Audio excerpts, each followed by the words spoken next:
Nous apprenons, comme tout le monde, le geste irresponsable de la ministre de l'Éducation, Mme Beauchamp, qui soit fait preuve d'immaturité en cherchant n'importe quel prétexte pour mettre fin à ces discussions, soit que Mme Beauchamp n'a pas la marge de manœuvre nécessaire, l'autorité dont elle a besoin pour négocier véritablement avec les étudiants. Alors je pense que personne n'est dupe. Il n'y a là que des prétextes. Les étudiants sont admirables, je dirais, de sagesse et de clairvoyance de ne pas avoir été dupes et d'être tombés dans ce piège. Nous admirons les efforts qu'ils mènent, malgré leurs divergences, à maintenir une unité qui seule est susceptible de déboucher sur une solution pour cette crise. Ce qui est certain, c'est que si M. Charest veut résoudre la crise, il faut qu'au lieu qu'on donne des leçons juste aux autres peuples, comme les motions qu'on a passées, rappelez-vous, il y a à peine un an, pour rappeler le gouvernement tunisien à ses responsabilités, pour l'appeler à être à l'écoute de son peuple. Et aujourd'hui, M. Charest, après la manifestation de 300 000 personnes dimanche dernier, après 2 mois de mobilisation des étudiants, appuyés par une bonne partie de la population, doit être à l'écoute de sa jeunesse. Aucun dirigeant, aucun gouvernement ne gagne en entrant dans une confrontation avec sa jeunesse. Je pense que M. Charest doit être conscient de ces exemples historiques partout. Alors, si M. Charest veut vraiment négocier avec les étudiants, M. Charest doit cesser uniquement à écouter le conseil du patronat, les grands chefs d'entreprise et le milieu des affaires. M. Charest a d'autres responsabilités qu'uniquement être au service des compagnies minières. M. Charest est aussi le Premier ministre des étudiants. Et les étudiants lui demandent de s'asseoir et de discuter de manière franc, sans intimidation, sans violence et matraquage, sans répression policière, sans injonction. Merci de votre attention. Vous êtes satisfait, M. Kadir, des appels au calme de la part des étudiants, des représentants ou présidents d'associations étudiantes à l'endroit des étudiants pour la tenue des manifestations? Est-ce que l'appel au calme a été assez clair? Depuis 2 mois, ce que j'entends de la part des étudiants, c'est un appel à des actions pacifiques. Action pacifique, ça ne veut pas dire tout faire pour ne déranger personne, et finalement pas le gouvernement, pour que le gouvernement puisse continuer à faire à sa tête. Comme n'importe quel observateur, un tant soit pas attentif, vous êtes à même de constater que ce gouvernement, il a fallu des centaines de scandales littéralement à travers toute la province, et 2 ans et 250 000 signatures au bas d'une pétition, et un rapport d'enquête accablant avant qu'il n'entende raison et qu'il déclenche une commission d'enquête.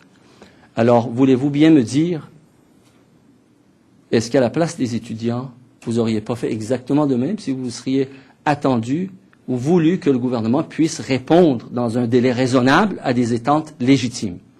Donc, je comprends très bien les étudiants de ne pas tomber dans le piège du gouvernement qui cherche à semer la division. Ils ont appelé depuis 2 mois. Depuis 2 mois, c'est exactement le même message que j'ai entendu il y a 15 minutes. C'est-à-dire, on demande aux gens de manifester, de soutenir la pression sur le gouvernement, de le faire dans le calme et dans le respect des lois.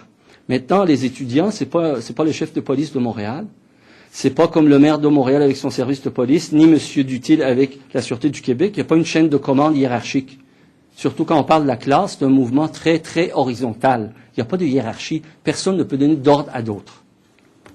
Est-ce que, tout à l'heure, vous parliez des étudiants, vous avez parlé de la jeunesse. Tout à l'heure, il y a un ministre du gouvernement qui a dit ça se passe surtout à Montréal, en région, c'est pas un phénomène qui est connu, ça. C'est drôle, Sherbrooke. C'est la position du gouvernement. Je pense que ça. Je rappelle au gouvernement, ben oui, c'est drôle, je sais pas, on vit sans doute pas dans le même Québec. Il me semble que ça se passe dans l'Outaouais, ça se passe dans l'Estrie, ça se passe à Trois-Rivières, ça se passe à Montréal, ça se passe à Québec. C'est pas des régions, ça? La leader du Parti québécois, Pauline Marois, a suggéré, il y a quelques instants à peine, une suspension de la hausse des droits de scolarité pour 2012. Donc, il n'y a pas qu'on s'en tienne aux droits de scolarité actuels pour l'automne qui vient, pour se donner le temps de résoudre cette crise ou ce conflit. Qu'est-ce que vous pensez de cette prise de position? Est-ce que vous êtes en accord avec cette... Moi, je suis surtout en accord avec l'ensemble des 3 groupements étudiants qui demandent à la ministre de s'asseoir puis de parler de la hausse des frais de scolarité. c'est sûr que la confusion entretenue depuis le début par l'opposition officielle, qui est supposée représenter la contestation qui vient de la population, la confusion entretenue par Mme Marois et la contradiction, c'est sûr que ça aide le gouvernement Charest. Regardez, à chaque jour à l'Assemblée nationale, à chaque fois qu'une question est adressée sur ce sujet, M. Charest maintenant a beau jeu pour se lever et dire « Madame Marois, qu'est-ce que vous proposez ?» Et ça n'aide pas le mouvement étudiant. Ce que le meilleur service que le Parti québécois peut rendre pour résoudre cette crise, c'est de prendre une position claire, dire que le Québec n'a pas besoin d'aller vers une hausse des frais de scolarité, mais plutôt vers la gratuité scolaire. Et donc, en attendant d'y arriver, le gel des droits de scolarité est un minimum. Partant de là, on peut négocier du reste. D'ailleurs, nous l'avons démontré, beaucoup de chercheurs indépendants l'ont démontré, c'est possible de le faire et ça va nous rapporter. C'est bon pour le Québec, c'est bon pour l'économie du Québec que de diminuer les frais de scolarité et de même assurer la gratuité scolaire. Ça va coûter à long terme beaucoup moins cher parce que permettre que nos jeunes prennent l'ascenseur du savoir, c'est aussi permettre aux jeunes de prendre l'ascenseur économique et de bénéficier à l'ensemble des citoyens québécois. Craignez-vous pour la manifestation de ce soir? Est-ce que ça risque de déraper? Ces risques sont là, c'est réel, c'est possible.